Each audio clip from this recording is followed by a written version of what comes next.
The boardroom was silent except for the sound of his leather shoes slapping against the polished marble floor. Khalid al-Mansur, one of the wealthiest men in the Middle East, was storming toward the exit, his tailored suit barely containing the storm of anger radiating off him. The deal he had been working on for months was crumbling, at the hands of a young consultant he had underestimated. Everyone in the room held their breath. Afraid to say a word, she stepped forward. "Wait." Her voice was soft, almost hesitant, yet somehow it cut through the tension like a blade. "Please just hear me out." Khalid froze mid-step, turning his dark, stormy eyes toward her. He didn't recognize the voice. Fluent, confident, precise. It was Arabic, his mother tongue. "You speak Arabic?" he asked, his voice tight with surprise and a hint of suspicion. "Yes," she replied, her hands clasped tightly in front of her. "And I want you to understand exactly why this decision is a mistake. Not just for the company, for everyone involved." Her words had power, not because they were in Arabic, but because they carried something Khalid hadn't felt in years: honesty, intelligence, courage, all wrapped in humility. He paused, his anger simmering beneath the surface, but curiosity held him in place. Her name was Layla, and she had grown up in Dubai, far from Khalid's world of luxury and expectation. She was not from a wealthy family, not part of the old money circles, yet she had studied business and finance at top schools abroad. She had returned with a vision. A way to save the company Khalid had poured his life into, a company that was on the verge of collapse due to reckless decisions from people he trusted blindly. Layla laid out her plan, step by meticulous step. She spoke with clarity, her words painting a future that was both daring and safe.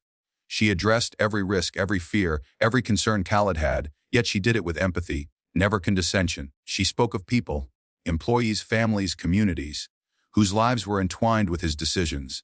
For the first time in years, Khalid saw beyond numbers and spreadsheets. The challenge was far from over.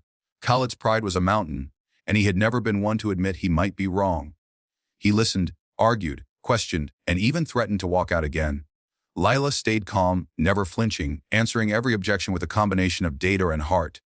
Days turned into weeks. They fought, they debated, and slowly, Khalid began to see her not as a threat, but as an ally. He saw her resilience, her unwavering belief in doing what was right, even when it meant standing up to someone like him.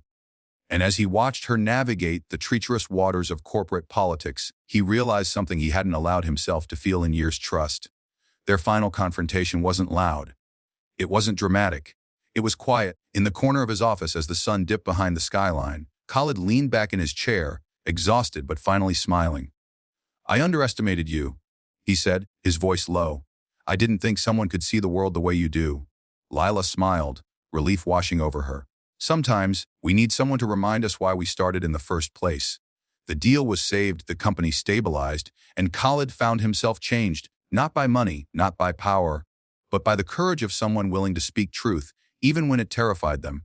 He learned that listening, really listening, was far more powerful than commanding. And Layla learned that sometimes, the hardest walls to break are built not by steel or stone, but by ego and fear.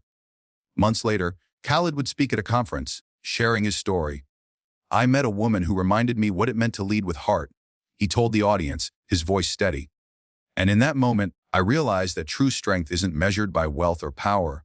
It's measured by courage, humility, and the willingness to listen." Layla watched from the audience, smiling quietly to herself. She had done more than save a company. She had reminded a man, and perhaps the world, that empathy and wisdom are the greatest currencies of all. In that moment, Khalid, the furious billionaire who once walked out of the room in anger, learned to pause, to listen, and to change. This story combines tension, emotional depth, conflict, and resolution while keeping a smooth pace for narration. The key message is about humility, courage, and the power of empathy, which resonates strongly for an inspiring YouTube video.